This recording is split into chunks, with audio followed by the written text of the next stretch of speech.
Good afternoon, everyone. Hope things are well. It's fair to say the past couple of weeks have been the best couple of weeks ever for any Newcastle United fan, but it is time to move on. Because we have 10 games left in our season and Newcastle still has a legitimate chance of finishing in the Champions League. Top 5 this season will get you Champions League football in the league. We already have at least a Conference League playoff spot ahead of next year, and because of that, we are guaranteed European football next season. But of course, we can finish much higher, and I personally believe Newcastle will achieve that. I think we will get at least to Europa League. Don't want to put all the eggs into one basket, but I'm convinced when Newcastle get back, I think it'll be real and I'm ready to go. But in terms of me, hello there. If you're new around here, make sure to get down there, hit that subscribe button. Of course, next season, we will be putting a lot of money aside and predicting us.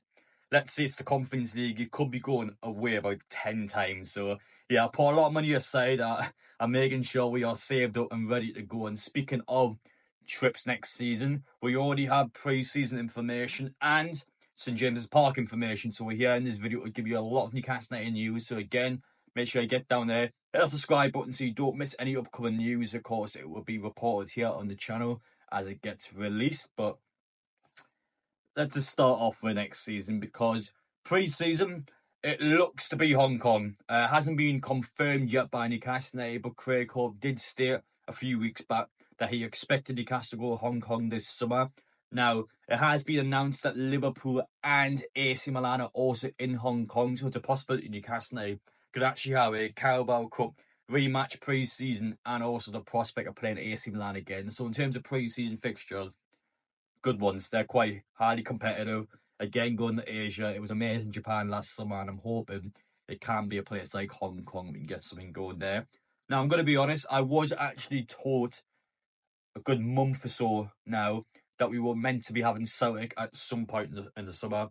Don't know if that's home or away. I don't know when or where, but I was taught we were meant to be playing Celtic in the summer. I don't know if plans have changed. I don't know if things haven't been finalised, but I was actually taught that last month. So again, keep an eye out, especially for any Scottish Newcastle fans watching, because that's certainly a place where, again, it'd be a nice away day for Newcastle fans if it was up to be in Glasgow. But again, nothing's been finalised yet, so just take everything that's been said so far with a pinch of salt. But yeah, that's a possibility, and of course, going back to Asia this summer. So again, long trip to make, but we are going to do it all on the channel.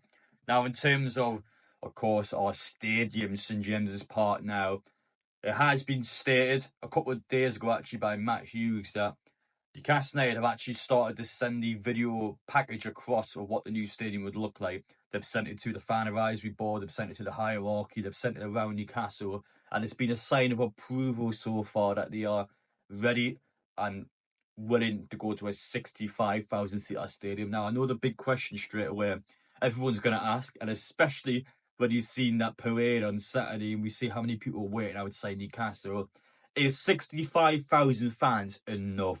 When you look at Manchester United, of course, they're going to be having a 100,000 seater stadium over the next few years. And Newcastle, with a 65,000 seater stadium, would still be one of the largest in the Premier League, but truthfully, should it be more?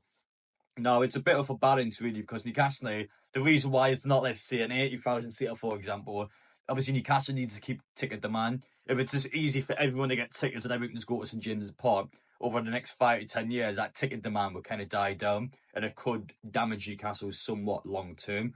But of course, on a short term basis, when you have a waiting list of 40 to 50,000 extra fans who want to go to St James's Park, and not all those people can get inside St James's Park, then again, the club is losing out in revenue because not everyone's going inside the stadium. Unfortunately, though, in the footballing sense, I think that's kind of the point, because those people who missed out, and let's say those people who can't go to St James's Park, all of a sudden, some of the supporters might be a bit desperate, and then they go to the hospitality packages and they pay £400, £500, £600, £700 per match just to go to St James's Park and have the privilege and the honour of watching Newcastle United play in a brand new stadium. So again, Newcastle United needs to keep a ticket demand, but also need to appeal to all supporters and make sure everyone can get inside St James's Park. In my personal opinion, I do believe 65,000 is a bit smaller than what I would have personally said. Now, before the last few weeks, before anything's came out about the stadium, my prediction was just over 70,000. I had it around the 70,000 mark now. Again, in terms of the 65,000 stadium, the actual number seemed a bit vague. So yes, it says 65,000, but some articles claim that's just the actual crowd and not taking the consideration of any hospitality to the corporate. So it might actually be more than 65,000. But then again, some articles will also state that 65,000 is just the entire stadium. So again, in terms of the actual number, it has been a bit conflicting. So even though it may say 65,000, again, just be aware that it could actually mean 65,000 regular fans, and then the hospitality packages, which probably would take it over 70,000. So again, I'm not entirely sure on the metrics and exactly what the number would actually finalise to. But again, in terms of a new stadium, Newcastle United is at that approval stage now. They've started to show the schematics off, they're showing everything off now to the club, and it's at that stage now where, in terms of a fan announcement, it seems very close. It does seem quite close. I feel like I don't want to give a timer because I don't want to put pressure on anyone. I don't want you guys to have expectations either, but it does seem like we're going to get that finalised club announcement soon. And I think it will be sooner rather than later. And then Newcastle, of course, just be moving to Leeds Park. I'm just hoping the two stadiums are separate, because I've heard one of the reports in the Telegraph stating that it would actually build on a little bit in St James's Park, which, I mean, the problem with that being is then you had to close a part of the stadium off. I feel like surely you have just both the stadiums separate, and then you can obviously close the old St James's Park off when you've got the new one there. And again, we'll see how it works, because again, that part's just speculation. But Newcastle United is set to approve a brand new stadium, so that's the big news in this video. We're at that approval stage now. Newcastle's happy with everything. Again, from my opinion, I think the capacity does seem to be a bit smaller now what I wanted. I think around 70,000 it really should have been, in my opinion. But again, obviously with a new stadium, there is room to expansion. There'll be no expansion restrictions. The stadium will be built with the design of being able to expand if the club desires to do that. And we haven't got the million questions anymore. Where are we going to expand? Why can't we expand? What can we do here? What can't we do here? We've now finally got past that edge, because again, moving into Leeds Park, I'm not sure in terms of the council, in terms of obviously the public, what's going to happen there. A lot of people love that park. Are they going to have some negative factors in a general sense in the area? But I'm sure Newcastle United will be giving the council money. I'm sure even the rest of the park, for example, I'm sure there's probably room there to actually just make the rest of the park a lot nicer. I'm sure everyone will be benefiting from it. I'm sure the council will be happy with it as well. So it's just getting all sorted now. It has to be approved, of course, and then once it is approved, we can get the announcements out, and then we're good to go. So what do you guys believe? Do you think the stadium's a bit too small? Do you think we should have done more? What do you think about Hong Kong this summer? Would you be making that trip over there? I'm looking forward to it all. We've got plenty of videos coming out. 10 games now, and of course, it starts with Brentford on Wednesday. I mean, it'd be typical Newcastle fashion if we turn up against Brentford with a bit of a hangover from the cup final. But I still feel like Brentford at home's a nice enough fixture from our first game back.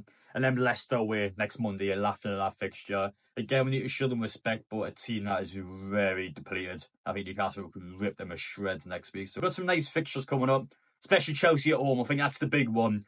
Chelsea just above us. Chelsea, a team that's starting to go downhill a little bit. Newcastle, we beat them. I think we'll get them on the ropes. I think that's the game that can get Newcastle Champions League football. I think Chelsea at home and Villa away as well, to be fair, and Brighton away. They're the sort of games that I think will make or break Champions League football. These big matches where Newcastle just need to get results in. But I think we can. The players will be up for it. They're going to be ready for it. They know we still have a big season to go on. Eddie Howe's message was very clear coming out from the parade that we need to give 100% and we will be committed for the rest of the season. And again, next season onwards, sky is the limit. We've done what we want to do this season. We just need to see it off now. No matter what happens next, it's been a good season from Newcastle. But has it been a good season, or has it been an unbelievable season? So that's the difference here. The difference in mentality. Newcastle can still do a lot. We still need to make sure we can try and get Champions League football. A lot of money at stake, and of course, much better competition. And of course, the prospect of bringing better players in is on the line. So make sure we have a good end of the season. But yeah, very promising time. Let me know your opinions down below, and we will see you all in the next one.